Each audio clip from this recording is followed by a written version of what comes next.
Hi there, and welcome to the Skylight Books author reading series. If you'd like to learn more about us and our many upcoming author events, please visit skylightbooks.com, where you can browse our inventory, buy books, and join our Friends with Benefits Club. You can also follow us on Twitter, Tumblr, and Facebook. To speak to a real live bookseller like me, please call 323-660-1175. Thanks for your support, and enjoy. Today, of course, we are absolutely delighted to have Alec Byrne with London Rock, the Unseen Archive. And you know, why unseen, you might ask? To me, this is the absolute perfect LA story. Who better to capture British interpretation of American sound of rock and roll than an Irish teenager? I love it. It's like originally London Rock by a Dublin lad. And when you say, okay, a picture is worth 1,000 words, my goodness, these images just make you think there's got to be such juicy stories behind every single one, but then there's like a story behind the story too, where these photos that are featured in the Rock and Roll Hall of Fame, front cover of David Bowie's box set, featured in South by Southwest in the National Portrait Gallery in London. They were all packed up in boxes when Alec Byrne moved to Los Angeles and put into his garage for 40 years. And then a friend saw like an amazing photograph on the wall and said, who took that photograph? Lo and behold, he says, I took it. Now he's famous and acclaimed all over again, and we're all here to celebrate his work. It's a wonderful book. It's gotten very well reviewed. It has been called stunning, provocative, voluminous, gorgeous, deluxe, rare, intimate, candid, incredible, evocative, and remarkable. Let's please give a warm round of applause. Record that, Drew, is that on? Wow, thank you. What an intro, my God. Thank you guys for all coming. What's your password? Oh. 9090. Oh my God. Yeah, you're all welcome to log on. All right, let's give him a round of applause. Yeah. Okay, this all started, my adventure in the music business started when I was a mod. If anyone here remembers what a mods and rockers during London days, if you saw the movie Quadrophenia by The Who, it was all scooters, chrome, snappy clothes, and my life was going to clubs, concerts, shows, very much into following the music scene. When I was 16 years old, I answered a job advertisement for a Fleet Street dispatch rider, which sounded a very glamorous, sort of exciting job for a company called Keystone Press Agency, which is one of the largest news photo agencies at the time. I was getting paid the sum of 5 guineas a week, which is about $15. And the job involved racing around to news events to meet up with photographers, collect their film, race back to Fleet Street, where the film would be processed and then it would be delivered to newspapers, from around the world.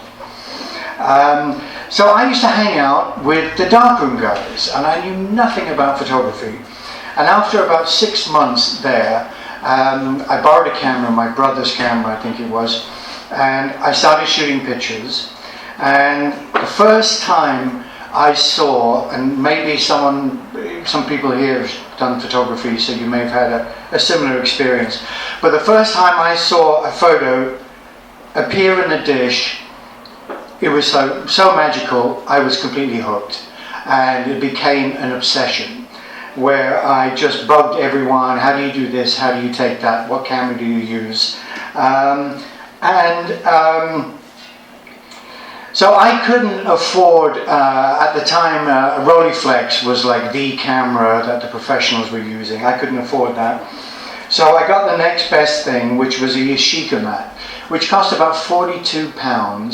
And I had to get my mother to sign a loan for the camera.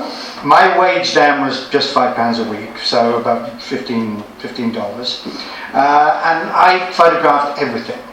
And across the street from where I lived, a new building went up with this sort of unusual canopy, caught my eye, and I took a picture of it, and I sent it in to the local paper.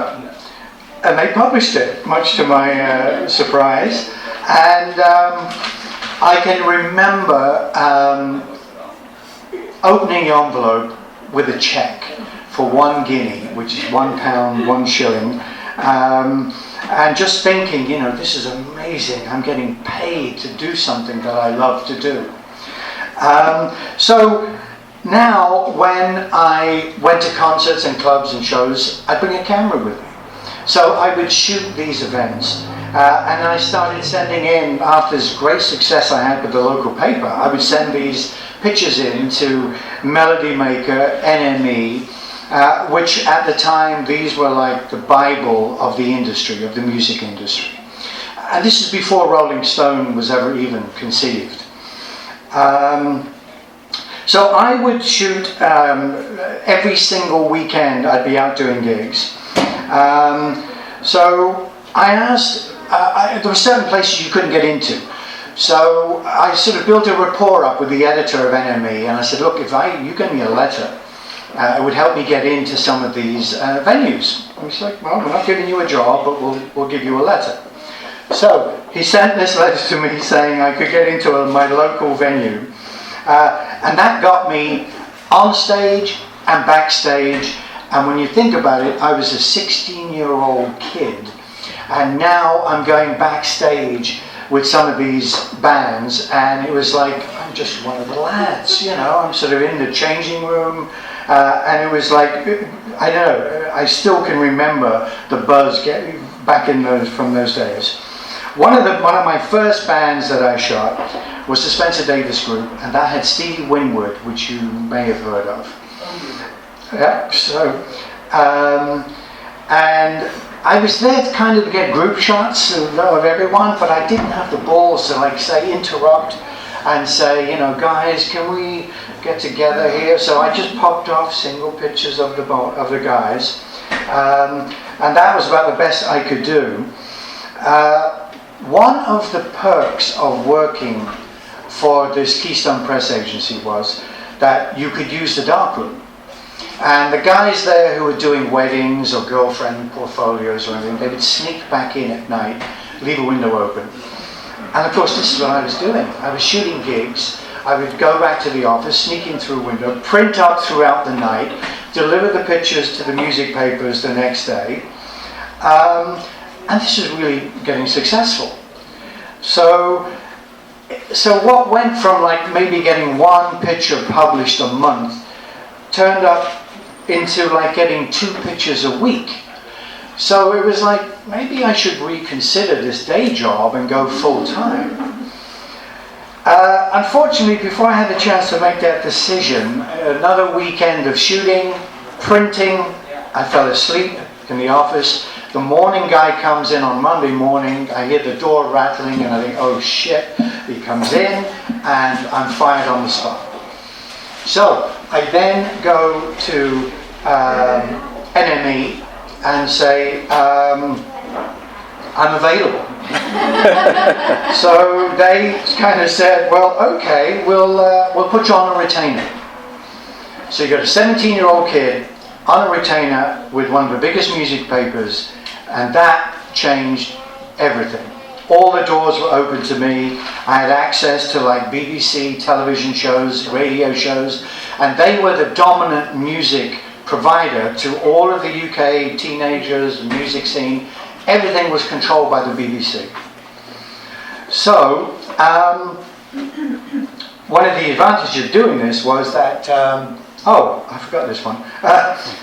I'm sure some of you have been to this concert.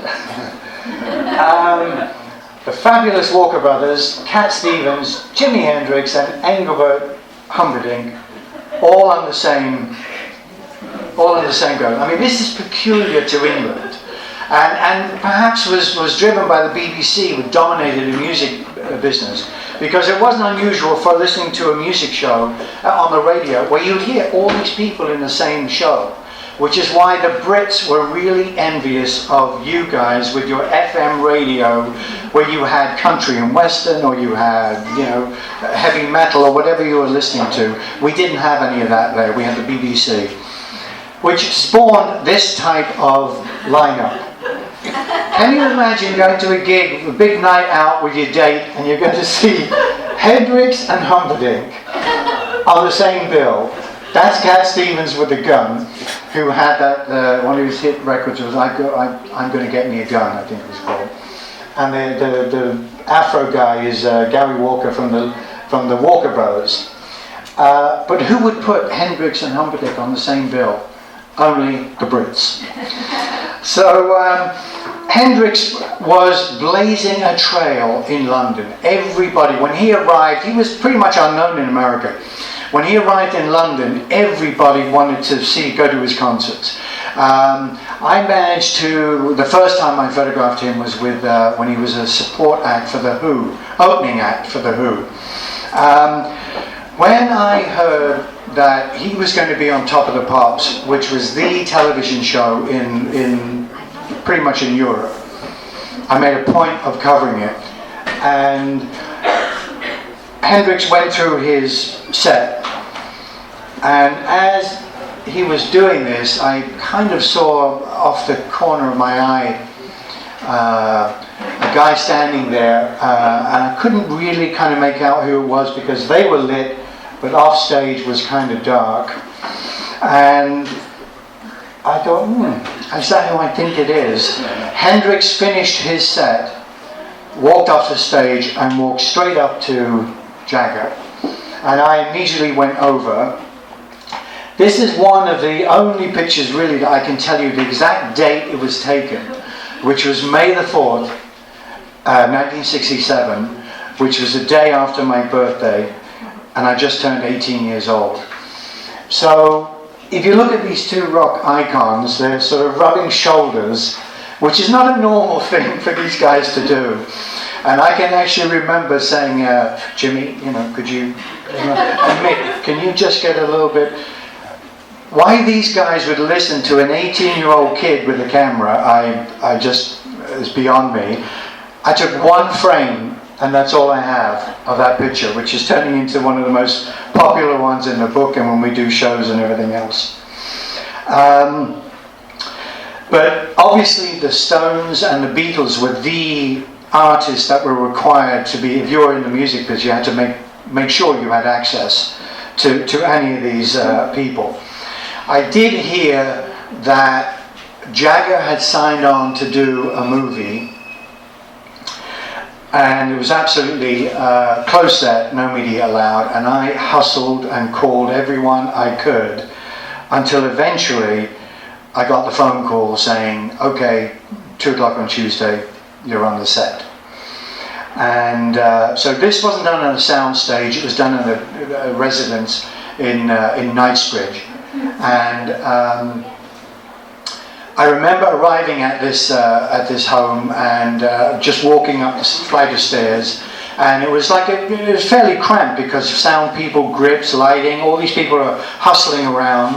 And I remember getting up to the second floor, opened the door, and there was Jagger in bed with 2 naked women, which I guess is normal. And I figure, holy crap, I don't want to get thrown out of here, so I better blend in. And I see the corner of the room looks like a good spot to try and get into. So as I make my way over to the corner of the room, I'm getting pushed out of the way, and I have to sit on the corner of the bed, and I sort of turn around. And there is Jagger glaring as if I'm trying to move in on his threesome or something, So I stay in the corner of the room, and I managed to get some of my all-time favorite pictures of Jagger, and I photographed them, the Stones, dozens of times. But this portrait, which I think will be coming up, is one of my favorites, and it just really shows the magnetic power of Jagger. But then following the Stones, and you had to make sure that you covered everything the Beatles or the Stones were doing. And then there was a fairly, not controversial, but it was like, are they going to perform? This was the Stones in Hyde Park in London, and this was 2 days after Brian Jones had died. So there's questions, are they going to be ready to perform, or is Mick Taylor, who's replaced Brian Jones, going to be ready, and so on. But it was a truly amazing show. I've never photographed an event that had, according to Keith Richards, there was 500,000 people at this thing. And they were some of the happiest times, which then was followed by some of the saddest moments that I've ever experienced doing the rock and roll thing. And that's when a few days later, about a week later, Brian Jones was buried. And I'd met him and photographed him 3 weeks before he died. And I just made a point of going, and not necessarily to cover this as some kind of news event, but because I wanted to be there. And I just can still remember how devastated his parents were, and you can see on their faces how horrendous the whole thing was. Jagger, of course, was a no-show. Bill Wyman and Charlie Watts showed up. Jagger had left for Australia with Marianne Faithfull to start a movie. I think it was Ned Kelly or something. But at this funeral, I had never lost a friend. I'd never lost a family member. I'd never been to a funeral in my life. So I can actually remember just thinking, well, hang on, I was with this guy 3 weeks ago, and now he's in a grave. And I just couldn't sort of get my head around that. And also, if you read anything, or what Keith Richards was saying, the band were devastated. They didn't know how to handle it, because they'd never had a loss like this. So this is the picture that really sort of gutted me, and I can remember driving back to London. He got buried in Cheltenham, which is about a 2.5-hour drive from London. And I was driving back alone for the 2.5 hours and just thinking, how could that be, someone so alive and they're gone? So this is one of the events that really had a profound effect on me. But it didn't stop me shooting, and I then can remember, like the following month, I think it was, I managed to get a photo session set up with David Bowie. And we arranged to go to a park close to him, and it was agreed we spend an hour in the park. And I was expecting this real artsy, sort of edgy, moody sort of character. And when I showed up, it was like David standing by the gate at the park, alone. No handlers, no roadies, no... When you do a shoot nowadays, it's hair and makeup, and it's all this sort of palaver that goes with it. It was just David. So we strolled around the park, and we were both South London boys, so I think we sort of clicked. So the 1 hour turned into the afternoon. And I just found him so easy to get along with and so agreeable. It was like, David, sit here, do this, lie on the ground, do... And he was just so easy to work with. And there's many times when you'll do a shoot and you'll think, God, I should have pushed for this, or I should have gone the extra mile, or, you know, this is one particular shoot that is one of my favorites. Some of these pictures that we got that day, and I can remember getting a phone call from his office saying, look, David saw the pictures and would like to use a picture in his first tour, which was with Humble Pie, and he wanted, at that time you got the tour program or whatever, and they wanted to use that in the guide. And I went, great, absolutely. So now I think that's the one. Now if we fast forward 45 years or something, David is working on his final project where he puts together a collection of records called 5 Years, I think it was, and there was a vinyl and CD collection that came with a book. And the lead picture, when you open the book, is the picture from the park that we took that day 45 years ago. And just to note, he didn't get the picture from me. He saved it, and if you see in this particular book, you can see creases on this is not lighting, you can see creases on the side, and that's from the actual copy of the program that he saved.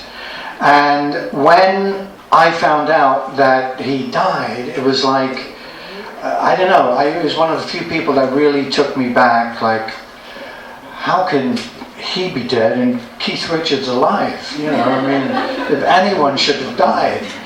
So, but we found out later that his people said, you're the guy who took the picture. We've been trying to find you because they went ahead and used this in the book without authorization. So they then licensed a whole bunch of images, and it was no problem. I was really touched that he would, for a guy who's been photographed a million times, to save this particular shot and use it in his last project. I don't know, I just thought that was really something.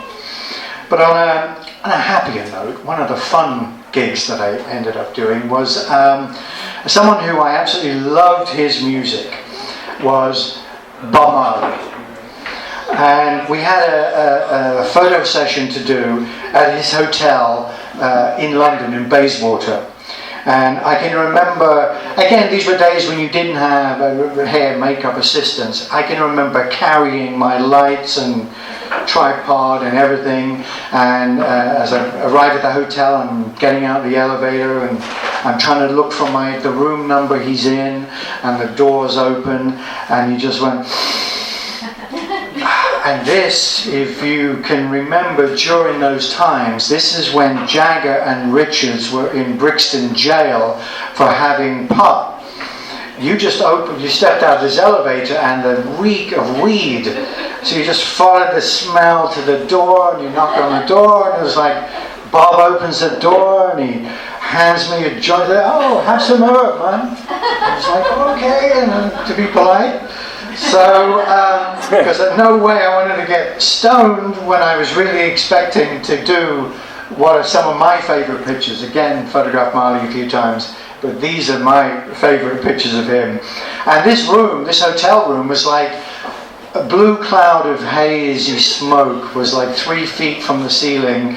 And these guys didn't give a damn. They were just ripped out of that. Well, they were actually, I was ripped. They were so used to smoking this stuff that it didn't seem to have any effect on them.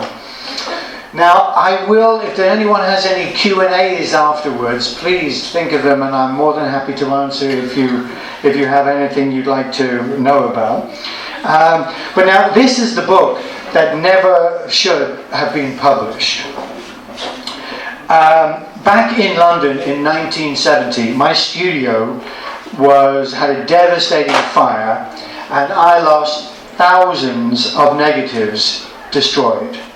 I then decided the music business changed for me when the punk scene came on, and it just wasn't what I was interested in doing, so I decided to come to Hollywood. So I shipped everything in a container and put it on a boat, and off it went to the States. And during the crossing there was storm damage, water got in, and hundreds of negatives were destroyed. So now fast forward to 1994, and I had an office on Hollywood Boulevard. Any of you can remember the Northridge earthquake? My building was red tagged, and I tried to, the National Guard, if you all remember, it wasn't too far from here. National Guard were on the street, and I can remember, I was thinking, I'm sure I can explain to these guys and say these are important negatives, and they let me in, and I can retrieve everything. And I can remember the guard saying, you see that building over there? That's a medical building, and it's being demolished next week with people's medical records. So, important negatives versus medical. I don't think that was going to happen. So I thought the safe thing to do was put everything in boxes, put them in my garage, and that's where they stayed for over 40 years until this man over here, Drew Evans. We were working together on an agency that I had, and we were working on IT solutions. And Drew was leaving one day, and there was a picture of the Beatles by the front door. And he said, "Where'd you buy that picture?" And I said, "Oh, I took it and some others." And he went, "Where are they now?" "Oh, they're in boxes in the garage." So he said, "What?" And he was running agencies and very agency savvy. And he said, "Well, why don't you let me have a look at this?" So my wife and I took off on a vacation, and we gave a box of stuff to Drew. And when we came back, he said, "You've got to show these to people." So, okay. So he then organized this one-night show at Smashbox Studios, one rainy December, about 5 years ago, and over 1,000 people showed up. I arranged to meet family, and I said, "Look, this will probably take about 20 minutes, and we'll go off and have a bite to eat, because no one's going to be there." So by the end of the evening, I'd lost my voice. Needless to say, the dinner didn't happen, but sharing that event and meeting so many people who were affected by these pictures. One woman was at the Led Zeppelin gig that I shot up in Newcastle, and she said, "Oh, it took me right back, and do you remember the drummer, what he did?" I said, "No, I don't. It's a long time ago. I hardly remember going to that gig." So because they were stored for so long, now that I'm exposed to it more and talking about it more bits of the scene is coming back. But after that, we did this whole Smashbox thing was a life-changing moment for me. Just because of the interest that was shown and people, how they responded. So now, this is how the book came around, and now we're doing sort of these talks, and we're doing some shows, and in 10 days we're in South by Southwest for another show. So I don't know where it's going to go, but there are more and more. There are hundreds of other artists who are not in this book. Moody Blues, Slade, Status Quo, Lulu, Dusty Springfield, hundreds of other people. So I think there might be a book too. I don't know. But thank you for coming. If there's any questions.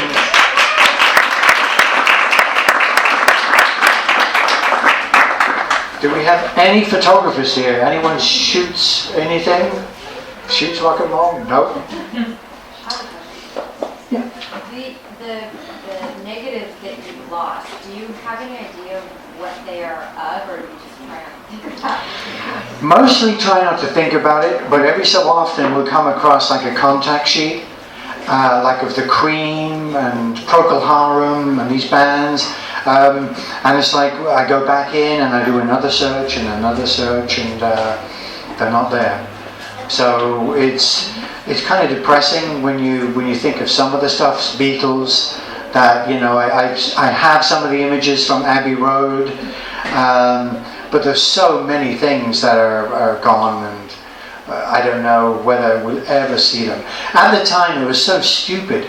At the time, that if a magazine came on and they said, "Look, we've got the black and white, but we want 3-color pictures of Hendrix," you'd send originals. You'd send actually original slides to the magazine, which is how stupid was that? Because at the time when you were shooting this, every single day was another event, another band. So you just assumed, will anyone care in 6 months? So it was like, yeah, send the originals. I'm sure they'll send them back. So we are finding. I mean, and some of my clients were like Music Life in Japan, Music Express in Germany. Sorry, Bravo in Germany. So, and some of these magazines were good enough to go into their files and return some originals. So we're still hopeful that we might get some of them back. But it's too depressing to think when you come across a great set and you think, oh God, Clapton, portraits. where are the originals? Where are the negatives? You know. But and the Jagger portrait, one of my favourites from performance. No next. That was a high quality print that I saved back in the day, and then we did a high resolution scan of it. But so there is. It's something that I don't want to think about too much. So there will be, I think we're doing some things in the future, but we don't have any dates yet. But if you give an email address to Drew here, we'll keep you posted on what sort of stuff we're doing. And I have no idea whether that was 45 minutes, an hour, or... I also I was Please. just curious. If you started at 16, you were still in school, right? I left at 16 and got my dispatch rider, very glamorous job racing around London. So your parents were supportive of that? Oh yeah, yeah. Well, I was pretty much. I didn't get on with school, so I knew that wasn't going to be an option. So and that seemed like I was like a little mod on a Vespa scooter, and every single newspaper and photo agency, they had their own dispatch riders. So when you went to a news event, I'm this mod in a little parker, and these guys are leathers on Triumph motorcycles, just leaving me in the dust. I would race back to deliver the film, and how I kept that gig, I really don't know. And we found out how it ended, but it was fun. It was better than I couldn't stand to be in an office or anywhere. I had to be out doing something, and that seemed like a fun thing. And yeah, Mum and Dad were, if you're not going to do school, then do something, So that was kind of fun. Being a kid, did that help you kind of like just have a good rapport? They wanted to... I think it did. I think you're less threatening when you're this kid, just what surprises me is that, the Mick and Jimmy thing is like, I literally just turned 18 years old. And why they were these guys? Because, they're in a big television studio. So it's like, you don't rub shoulders with someone. You sort of standing well back. And Jagger was there to really check out Hendrix. Jagger wasn't performing at this show. So he came there because everyone, the Beatles and their wives, showed up at the Savile Theatre to watch Hendrix. Clapton has been photographed many, many times at a Hendrix gig. So when the buzz got out that Hendrix was a wild man on stage, everyone wanted to check him out. And he's one of the people that, off stage, the opposite. Mild-mannered, cooperative. Could we do this, Jimmy? I've got him in dressing rooms. I photographed him loads of times, and it was like, put your heads, together and do the whole thing. And they were so cooperative and so easygoing. And on stage, he's the wild man. So, and other people you expect, like Keith Moon, who's mad as a hatter with the Who. You kind of expect that from him, and you kind of think likewise of Hendrix. So. It was kind of showed a real human side to him that maybe a lot of people didn't see. It seems a lot of people really way back, like towards a lot of other shots I've seen from a similar era. So it really comes through that you got them kind of a certain mood came across when you take a picture. He did. I'd like to think there was some rapport there, but he was just so in demand. And everyone wanted to check him out. What a sad for a talent, so great to go so early, But he was a real fun guy. Anytime I don't think we have it here, but there was a picture of him. Chris Jagger made this. I think there might be a picture of the jacket on there somewhere. Yeah, the one on the top. Oh, it is on the top there. Chris Jagger made this. There it is on the. This jacket for Jimmy, and he said, I'm going to give it to him. And I met him, Chris, on the way, and so I'd like to take a picture of that, And they said, sure, come on. So there was Chris Jagger handing him, and Jimmy's trying it on, and apparently, I think Drew spotted this. The design on that jacket was used on one of Hendrix's albums. I forget which one. He forgets as well. Yeah, it's, you know what they say, if you can remember the 60s, you weren't really there. Yeah. Radio 1 album? Don't think it was No, that doesn't ring a bell. But I remember searching through some images because the Google has been great for helping me with some of trying to identify it. Not necessarily the ones here, the main ones, but things like Aretha Franklin is there, and it was like, I couldn't remember when that. I mean, there are literally hundreds of contact sheets and shoots that I've done that I don't even know who they are. They're sitting in boxes. And I've tried to do some searches on Google and nothing is coming up. So we registered this name, whoareyou.com. Do you remember the Who? So we're thinking of putting some of these contact sheets up there, and maybe someone will spot somebody and say, oh, let's see, whatever they are. So, but that's we will do when things quieten down a bit, because right now we've got so much happening. This book has only been out, I think it's 2 months. So we're still very much in the way of getting the word out, and so why we're here tonight. But any other rock and rollers? Yes, please. Is there anyone in particular that really surprised you, where their personality was different in the media this? Good question. Some of the people that surprised me were things like what your preconception is, like with Bowie. Everything I kind of read about him at the time was, he ran an arts clinic, sort of arts lab, in Beckenham. And he was known to be well out there. So you're thinking, God, what am I going to talk to this guy about? And you had to engage and I learned even at that young age that when you meet someone, you don't just say, whip a camera out and say, okay, sit there and, start blazing away. You kind of establish a bit of a rapport, and that way you're going to loosen them up a bit, and then you'll achieve more than just going into it. So there's so many people that you think, gee, and quite often you have to control and direct, because they're just going to go, okay.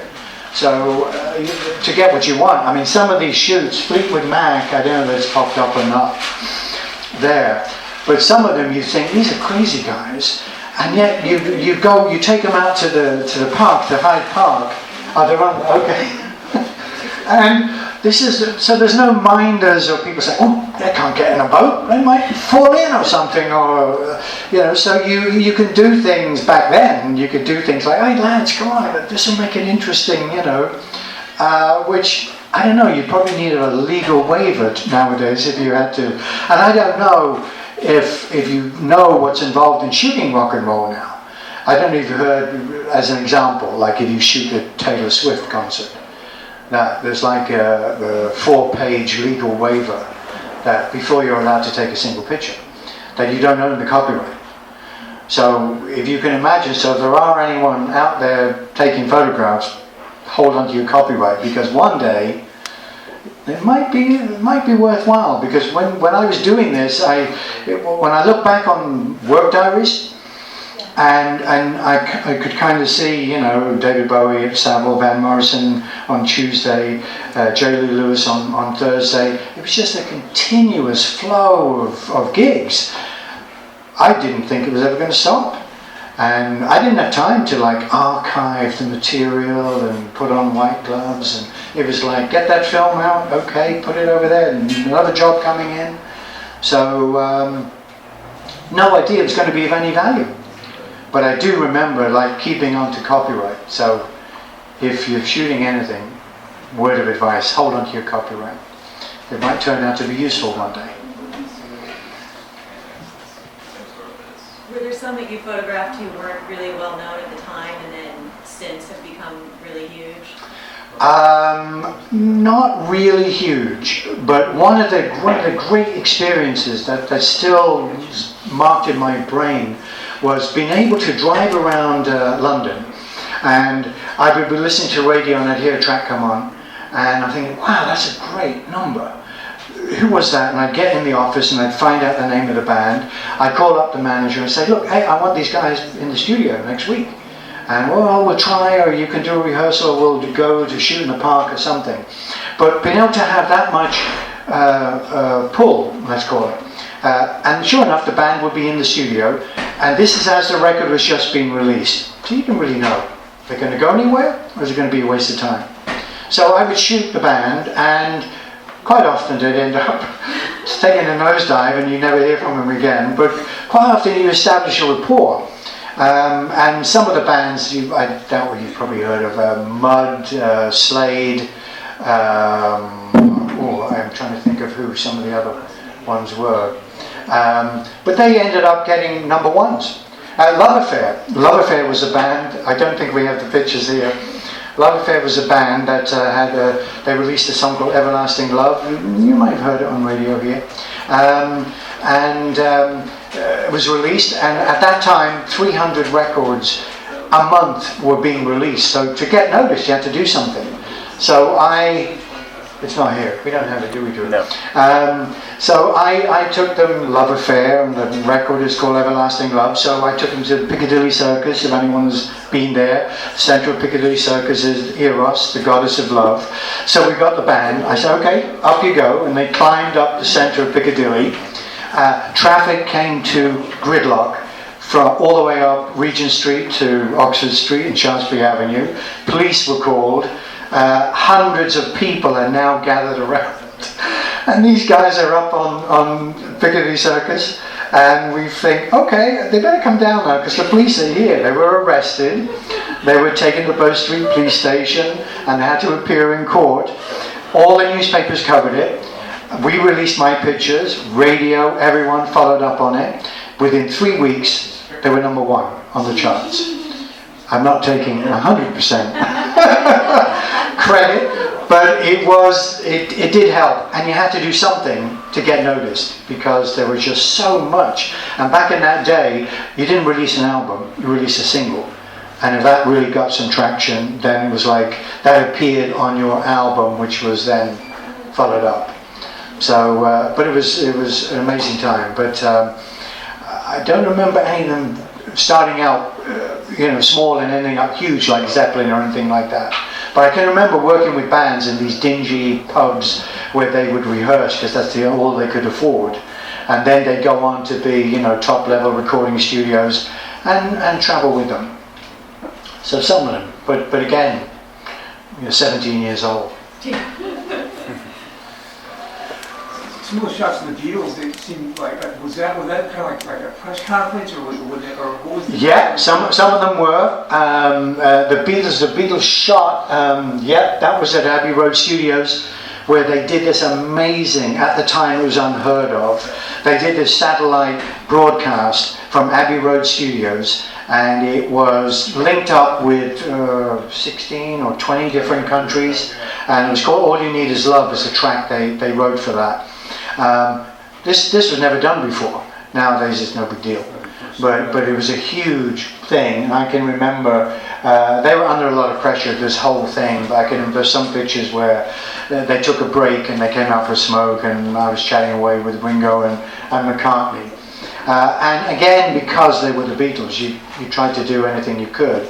And I had more of a rapport with McCartney than anyone. Lennon was kind of a little bit difficult to get close to. George was a very quiet guy from day one. So Ringo and McCartney were the guys that I could establish a rapport with. And I can remember McCartney, he did a biographical TV show for ABC over here called James Paul McCartney. And I was the only photographer on that set for about a week. So that was amazing, just to get them all sitting in a little boat. This is when they were doing Wings with Linda Eastman and so on. So I can remember them, being fairly easy to get along with. Whereas Lennon was very, very difficult. And even trying to get to shoot Lennon, the only picture that I have really of Lennon performing was taken at Madison Square Garden, and with all this great pull that I had, and I could open doors, couldn't get a thing, no help from the promoters of the New York show. So I ended up just getting on a plane, flying to New York, buying a ticket, and just walking up to the front of the stage and getting thrown out and going around the back and going in from the other side of the stage. And that's where that one. And that was just taken from the audience. And I look back at it now thinking, God, that's not bad. Considering it wasn't, you couldn't bring a big lens, you know. So, but yeah, you had to, if you were in the music biz, you had to cover the Beatles, Stones, or like the ones that you went out of your way to do. So, we're not keeping anyone from dinner. The Zeppelin, any memories about Zeppelin? Yeah, they were. I again, because you, if you establish a rapport with their agent, manager, anyone involved with them, you managed to get access. Like with, I got on very well with Robert Stigwood, who managed the Bee Gees. So I went to their homes. I did all of their venues. I don't think the Bee Gees are in the book. I'm not sure. Yep. Oh, they are. Zeppelin had a pig of a manager. He was a guy called Peter Grant, who was the most difficult, obnoxious person to deal with. And I loved the band. I bought the vinyl. I didn't sort of go along to the record company, because in those days you went into any record company, they said, oh, the closet's over there, and you just go, boom, boom, boom, and you walk out the door with all the vinyl you wanted. I couldn't get close to them. So anytime they did a gig, the only time I really did them was like if I'd meet them at a reception where they would show up to support another artist, or the couple of gigs that I did in I think this is Wembley, and another one up in Newcastle. But what a band! What a band to see! They were just, I think that's the partial reason why I've got hearing loss, is standing in front of a wall of Marshall amps where you could feel, because you're on stage shooting and they're there, and there's this wall here, and you could feel, it wasn't you could hear the sound, you could feel the drivers in the amplifiers, you could feel the air being moved against you. So that's why I'm asking everyone, can you speak up? What would you say was your best year? Oh, God. Now that one I have never heard. I've heard of best band, best thing. Boy, I would probably guess and say something 67 was just so much was being released, so much amazing music. And off the top of my head, I am terrible. I could remember that Mick and Jimmy picture because it was the day after my birthday.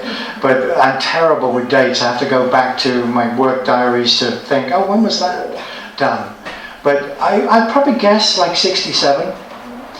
But then again, there's so many other things like the Isle of Wight Festival with Bob Dylan, who's in the book. I think that was 69. So there's so many great turning points that, but I know at 75 is when the whole Sex Pistols were coming on the scene and didn't quite do it. After you've been brought up with Crosby, Stills and Nash, Byrds, Dylan, all these amazing bands, and I covered a few gigs, and being spit on, people diving on you in the front row, didn't quite do it for me. So that's when I decided to move on to Hollywood. So I think we're done. If anyone has any, thank you for staying. You've been listening to the Skylight Books author reading series. Don't forget, you can listen to this and all of our other great podcasts at skylightbooks.com. Thanks again for stopping by, and we hope to see you soon.